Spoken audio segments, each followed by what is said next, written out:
Hey everybody, it's your girl Angie. Welcome back to Kiss My Cheeks TV. I have watched episode 8. We're talking about Love is Blind. Episode 8 did give a little bit more than episode 7, but I'm assuming episode 9 is where it's going to pick up with these bachelorette and bachelor parties. But let's jump into episode 8 real quick. This is called The Countdown to the I Do's. And what is it about? 14 days to the wedding. I cannot believe it. You can see a lot of people are starting to show their cold, shivering feet. It's not just Jessica anymore.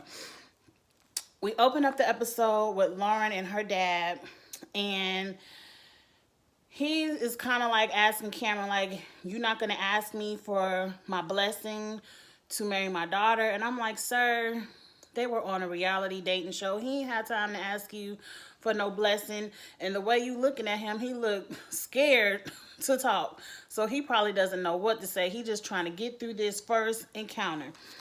I like Cameron. Every time Cameron talks, he has the most calming voice. It's like he should be a therapist or read children's books to help them fall asleep. He just has a voice where I don't even see how you can argue with him.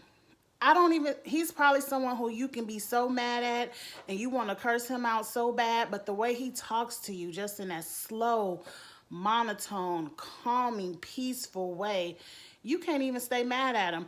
Or he gonna make you more mad because he won't get mad. That's how I would be. I would get more and more mad when people don't want to argue with me. But that's just me. That's just me. This ain't about me. But anyway, Lauren is like, I don't want no parts of this. Let me exit the room. You all have y'all man talk, whatever. Okay, I'm thinking it's about to go down. I'm thinking we are really about to get into this black, white, dating a white man issue. I never see it because the only thing he asked Cameron is, do you think you'll be comfortable in a room full of black people? And Cameron's like, hell yeah. Like, I'm a rapper. You don't know? He ain't say nothing about rapping, but that's the first thing I thought. I'm like, he used to be in a rap group in college. He is used to the hip hop scene. He's here for it. Being around black people don't mean nothing to him. And then he breaks down, my last relationship, I was dating someone for 5 years, and that was with a black woman. So he here for the black women. He loves him a black woman. I'm telling you, Lauren. I'm telling you, Lauren.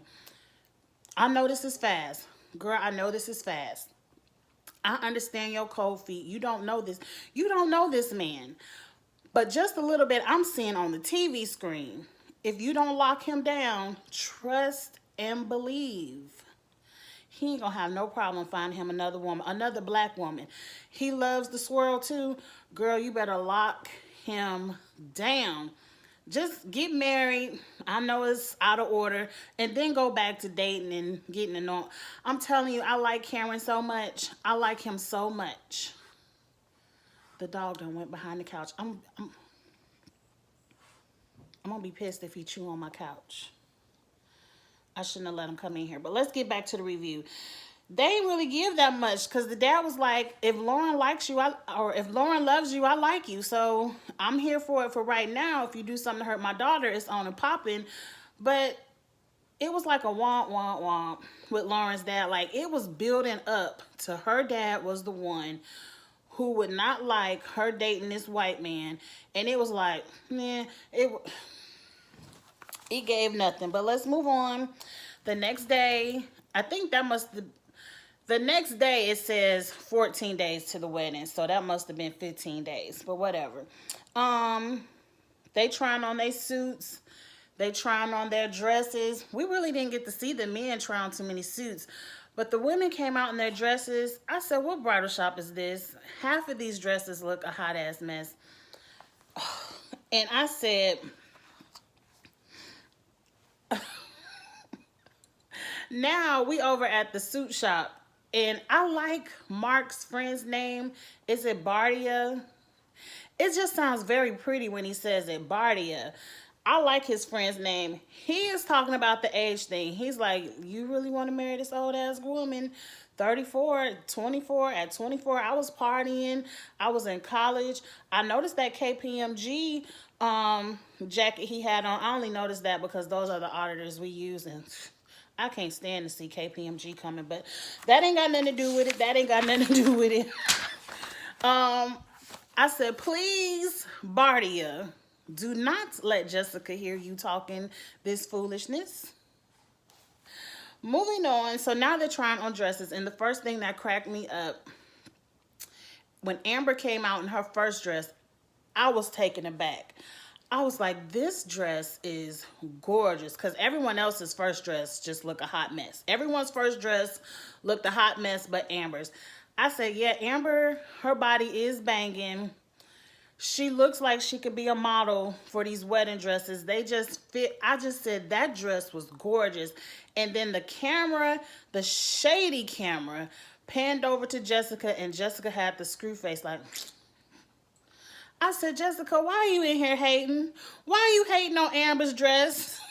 You could have tried on the dress. Because, like, Jessica is not, her body is not bad. Like, Jessica just needs a little bit of moisturizer, maybe just a little bit of concealer and setting powder. But Jessica is not an ugly woman, so she needs to quit being jealous of Amber. But that first dress on Amber, I said, yes, ma'am. Giannia, her second dress was everything. I think out of all the dresses, Giannia's second dress was my favorite of all of them. Buy that, girl. Buy that. Lauren's second dress, I ain't like it. I don't think both of dresses Lauren tried on were just plain, look like plain $2,000 dresses. Ain't nothing wrong with a $2,000 dress. It is nothing wrong with a $2,000 dress. My dress was only about $3,000, so I ain't balling. I'm just saying they were plain. I ain't like them. Both of Kelly dresses were a no ma'am. Kelly, to me, doesn't look like a lady who wears dresses. She just did not look comfortable in the dresses, period. And Kelly was another one in there with the cold feet. She not feeling it. Amber's second dress was amazing. Like I said, Amber could be a model. Amber looked good in those dresses. I said you can't go wrong with one or two. And then finally, Jessica comes out. No, let me get to this point first. Now, over here they pan back over to Mark at the suit shop. And I said, is Mark lying? Because he's telling his friend Bardia how good their physical connection is. And they finally have a physical connection. And I'm like, Jessica ain't gave you none. I know for a fact, Jessica ain't gave you none. She barely want to hold your hand. So I'm like, what is this physical? Like, is he lying to his friends? Because I believe, if we remember back to Mexico, I thought Mark was lying there too when all the boys, except for Kenny, were talking about how they were getting them some sex and all that good stuff. And Mark was saying how him and Jessica got it in too. And I'm like, why is Mark lying? He's 24. He's 24. Do 24-year-olds still do that? I thought only like maybe high school kids and maybe 18, 19-year-olds did that. Why is he lying on his penis? He is not sleeping with Jessica. And then Barnett is there too. And Barnett is looking at him like, I know this some bullshit, because just the other night, Jessica was telling me how unattractive she is to you and how she still want to be with me. So Barnett wants to call bullshit, but he's letting Mark talk about this physical connection. And then bam, as soon as Mark is done talking about this physical connection, they pan over to Jessica crying in the boutique about how these dresses, it just don't feel right. She ain't trying to get married. She even comes out in front of the girls and was like, I don't feel this doesn't feel right. It's too soon. And I'm like, they are on two totally different pages in this experiment. But let's move on. So finally we back at the apartments, and I'm like, why is Jessica in Barnett's face again? And at first I was about to read Barnett. I said, why do you see Jessica sitting over here and you go talk to her? You heard your fiance. But they flashed to the confessional where Jessica has sent for Barnett. So he's coming to her because she called him. I still wouldn't have came. It to me, it ain't nothing I need to hear for Jessica, but I know production probably said, go on down there and talk to her. And it's a TV show. Let's move on. First, she's stuck on him picking Amber. She's constantly talking about, well, why did you pick Amber? What was the difference between me and Amber? We were so different. And then she flip-flops and talking about, oh yeah, Amber is so amazing. I really see it for you all. I think you all are a perfect couple. And I'm like, wait a minute, ma'am. Wait a minute, ma'am. Just the other day, you were asking him, can he have an intellectual conversation with Amber because she's stupid and you only see him being with her for the sex. But today, Amber is so amazing and you like them together. And I'm like, Barnett, call her out, because Barnett was like, you a little bit fake. Or he said, you're a little faker. And then he started laughing like it's a joke. But no, Barnett, call her out. Ma'am, you're being fake. Just the other day, you called my fiance stupid and said she was only here for the sex. What do you mean she's so amazing and so smart? What do you mean? But he did kind of, he took it as a joke, but he did call her fake. And I was happy he said that. And now she doesn't remember anything she said to Barnett the other day, because Barnett is telling her all the stuff that she said. And she's like, I didn't say that. I didn't mean that. Well, you know, when I get drunk, I kind of go beyond myself. Or what she said, I don't want to give off the wrong impressions when I'm drunk. I'm like, lady, we all know that drunk minds speak the truth. I say this almost every video because you are always drunk in every episode. I want to know, what do your bosses, how do they feel about seeing their good 6-figure salary tech employee plastered every week on the television showing her entire ass? I want to know what they think. Will you have a job when you get back? Because you know, you can go on TV all you want to, but employers don't want to be made, you know, to seem like they got some kind of ratchet employee. Like, they glossed over your little racist, he's darker comment, and I ain't gonna go back there, but just you being a drunk alone, like the way you're acting on TV, you're embarrassing yourself, Jessica. You are embarrassing yourself. And Barnett says he's 100% he's going to marry Jessica, because she's still concerned about if he's going to do this. Like, she's still looking for a window to see if she can jump back in. No, ma'am. He does not want to be with you. He has seen you without your foundation on. He does not want to be with you, Jessica. He has seen you drunk. Like, as much as Amber likes her beer, they have never shown Amber acting a fool the way you act. And I'm sure this is TV. If Amber would have had a drunken moment, now I ain't watched 9 yet, y'all, but if Amber would have had a drunken moment where she's showing her ass, they would show it, because they're clearly showing every time you get plastered. Barnett finally says he doesn't want to interact with Jessica anymore, and Jessica's like, I don't need to interact with Barnett anymore, and I hope I don't have to see it. I hope I don't have to see it. Let's move on. Gia, Nia, and Damien in the gym arguing about the cell phones. He was on the phone. It did look like you were texting, Damien. It don't take that long to hit pause on Tidal. I know. You was clicking a little bit too many fingers to just be hitting pause on Tidal. So I'm with Gia a little bit. She was trying to talk to you. You was texting, but Gia, you do the same thing. You can't throw something in somebody's face and you do the same thing to them.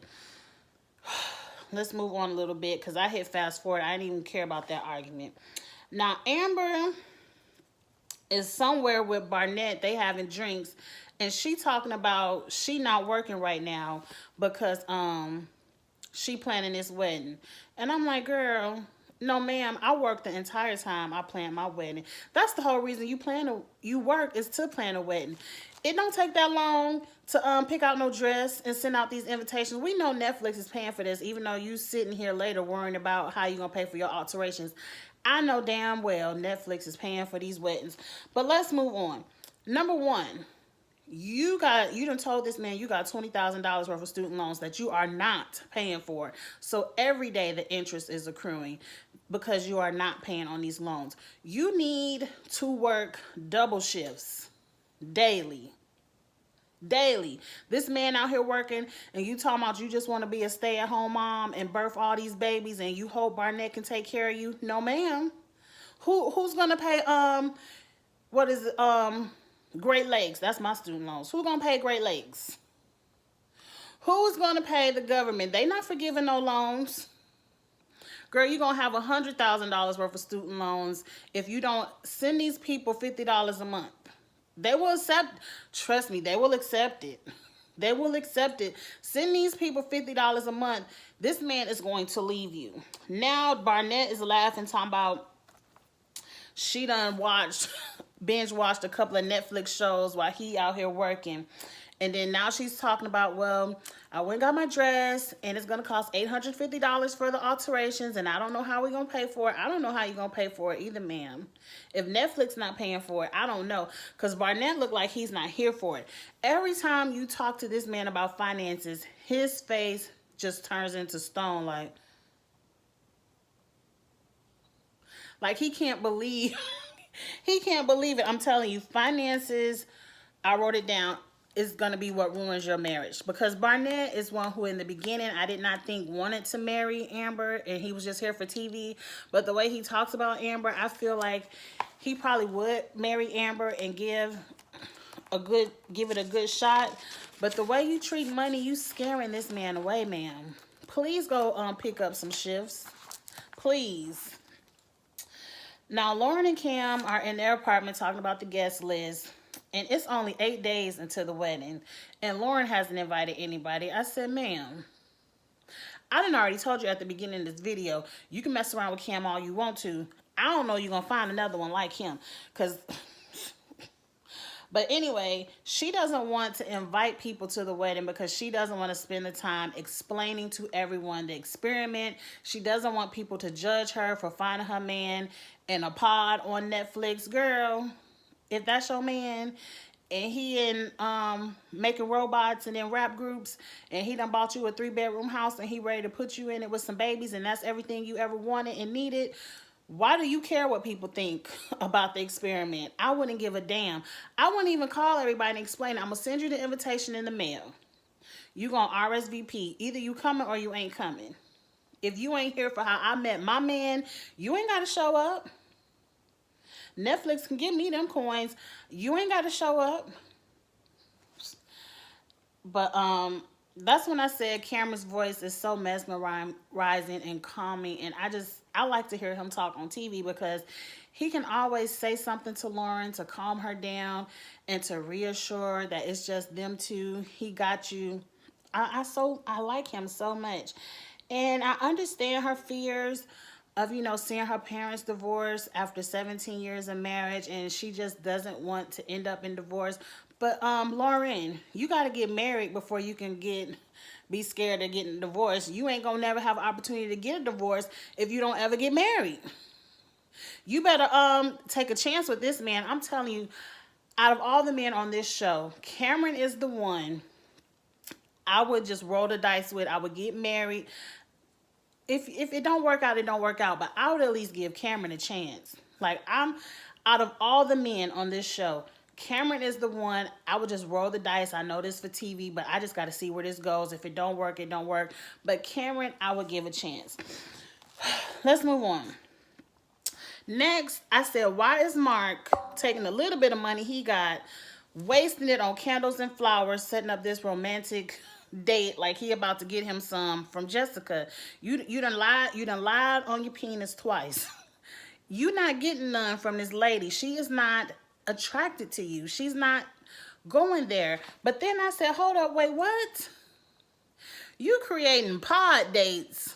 You telling me you about to marry this woman in 8 days and y'all still got to create dates like you in this pod for you all to talk to each other and have any kind of understanding? You all cannot at this point in time talk to each other face to face to have any kind of connection or understanding? And that's not a red flag to either one of you? You all are having a steak dinner pod date. And her dog looked more interested in you than her. He probably tired of getting his stomach messed up, licking wine out of her glass. I can't believe it.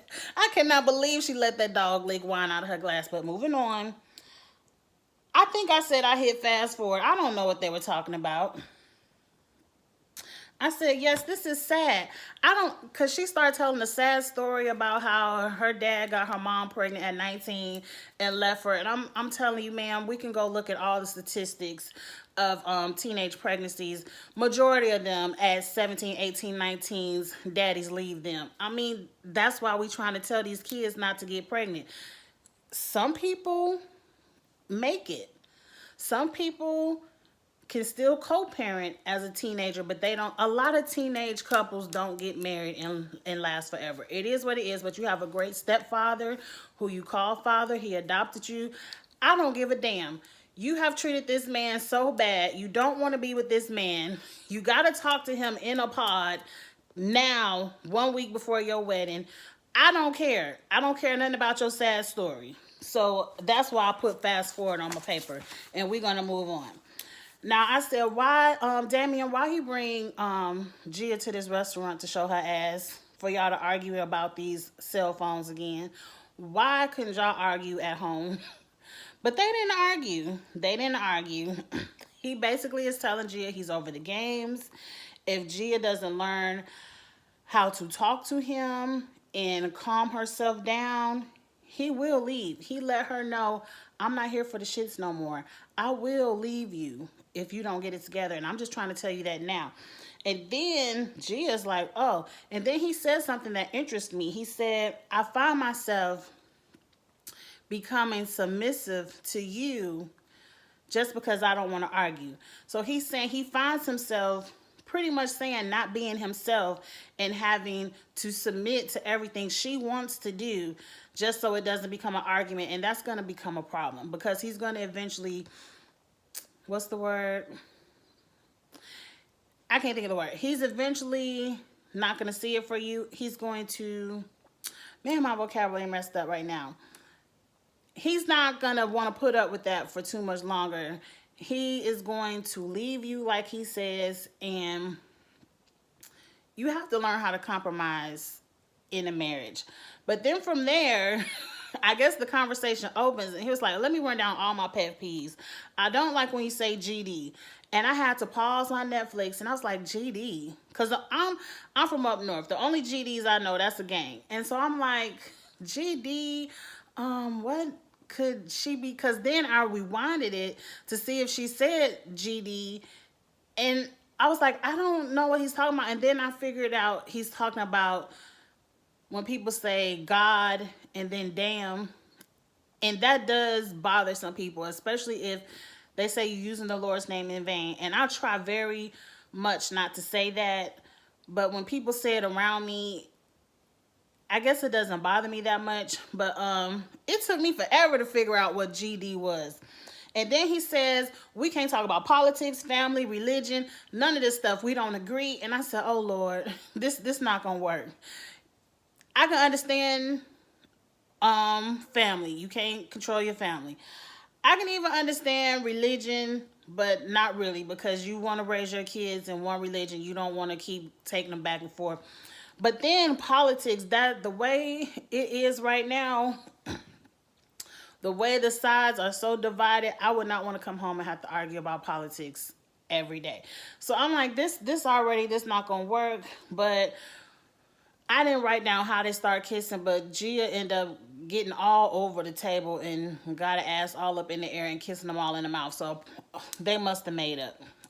Oh, because she liked to send care packages to her family back in Venezuela, which was very sweet.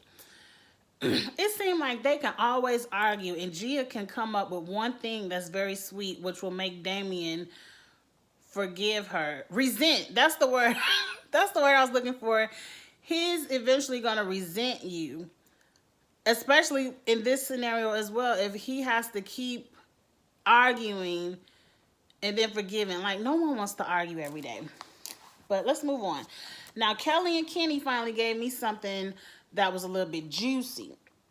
They still not having any sex. The first thing I noticed, they have cute little love notes on the refrigerator to each other in the morning. I guess I thought that was really cute. They still not having any sex, and I'm like, y'all about to get married in 1 week.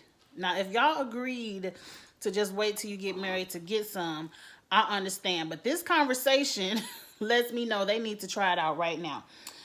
She's still not ready, and she's worried if he's going to be able to please her or not, because her boyfriends in the past haven't been able to give her an orgasm. Like, she has a hard time getting an orgasm.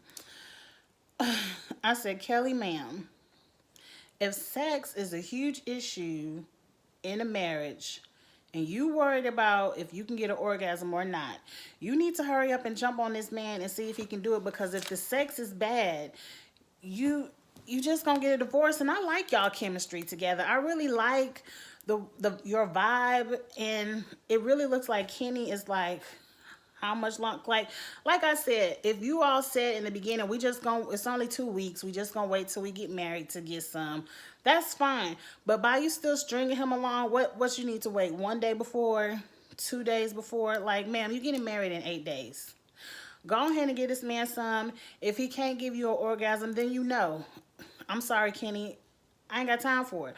Or within those 8 days, you can try to teach him some of the things that you like, so you can get to the orgasm point. Like, I really don't know. I really don't understand it. Like, Kelly, ma'am, to me, if sex is an issue in the past, I'll be trying, and I love this person, I'll be trying to get some to make sure it's not going to be an issue for my future. But that's just Angie. I don't know. I said enough what I had to say about them and they not having any sex. Lauren and her friend, she just sit down to her friend she engaged, ask her to be the bridesmaid. Lauren keeps talking about this black-white issue. No one is saying anything, and I understand. They're on camera. They might not say their true feelings on camera because they don't want to say some trash like Jessica. But I didn't get it. And then so the friend asked her, well, other than being white, what else is different about him because you're used to dating black men? And then Lauren picks up a French fry and eats it. And then they had this connection like, ooh, girl, I understand. And I'm like, I don't understand. I don't understand what eating a French fry mean, because the girl was like, oh, his penis is small. And she was like, no, the penis is good and it's a nice size and sex not an issue. So I didn't understand what eating a French fry mean. It didn't click for me. Y'all get in the comments, let me know what y'all thought it meant, because I'm really clueless. Because they were like, here, like, yeah, I get what this French fry eating mean. I didn't get it.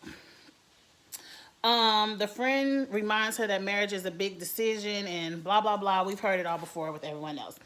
Now we're back with Amber and Barnett. They cooking up some good looking broccoli. I noticed that, and I really got sidetracked to what they were talking about, because I'm looking at this broccoli because I love some good steamed broccoli. But Amber doesn't think Barnett's family likes her, and I'm like, girl, you right. They do not like you. And if you couldn't see it all over everyone at that deck's face, girl, you delusional. You was drinking too much beer that day. I don't think any of them like you. None of them are here for this wedding. But Amber said something that I like. She said, well, if we out in public and there's an issue, I need you to have my back in public. And if I'm wrong, when we get in the car or when we get home, then you tell me I'm wrong. But don't correct me in front of other people. That's embarrassing. And I understand that, Amber. I was there for you on that point. But now she's like, I need you to pick sides, because if your family not here for this wedding, what you gonna do? You riding with me or you riding with them? And I'm like, ma'am, it's only been 3 weeks. Of course he's riding with his family. Of course. He does not really know you. Don't force him to pick. Let him feel this out on his own. But you pressuring him, talking about you better pick me and all this stuff, you'll be sitting at that altar by yourself. You will be sitting there right by yourself. This episode gave a little bit more. I like the little juiciness of figuring out Kelly ain't never had no orgasm. And it's just craziness that Jessica and Mark are still dating in the pods. I wrote a question down. I said, as of right now, mind you, I know some of y'all have already seen episode 9. I told you I watch it one episode at a time, watch review. So I want to know, as of right now, episode 8, who do we think really will get married come episode 10? I know it's going to go down at these bachelor parties. I can't wait to watch it. I cannot wait to watch it. But as of right now, I think Kenny and Kelly are a yes. Somebody in my comments said they don't think Kenny and Kelly are going to get married after episode 8. I feel like they will. I feel like they will get married and try out the sex. They might not stay married, but I think they will, they will get married. Amber and Barnett are a yes. The more I see them on TV, I know it's the lust thing, but I really just get to like both of them. And I like how Barnett is like, I'm 100% down for Amber and I want to marry Amber. If she can quit talking about her finances, she might not scare him away. Just shut up for 8 more days, Amber. Shut up for 8 days. Lauren and Cam, I want to be a yes, but I feel like Lauren will have cold feet. Gia, Nia, and Damien. Damien, you better run. You better run. I think he will do it for TV, but I think they'll be the first ones to get a divorce. Who else is there? Gia, Lauren.